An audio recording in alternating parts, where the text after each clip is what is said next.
one of the most important parts of coherence, of creating a whole, is emptiness, is making a home for stillness, for vacuity, for space that is not full of stuff, right? So if your student says, I don't feel anything, or I feel nothing, or I don't feel movement, work with that.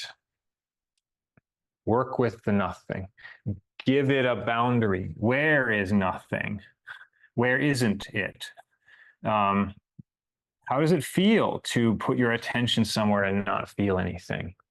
To not feel movement or affect or content?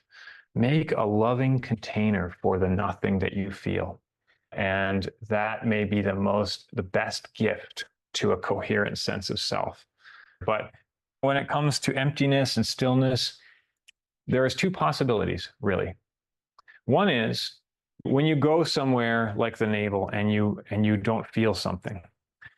One possibility is that you are standing in a dark room and you're just not turning on the light switch. You're just waiting for your eyes to adjust.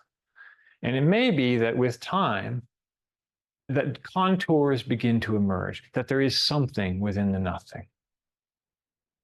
It may also be that you sit there and emptiness begets emptiness, stillness begets stillness. Inside of that not something is further space. That's also such a gift. Isn't that such a profound discovery of space within the self? How regulating could that be?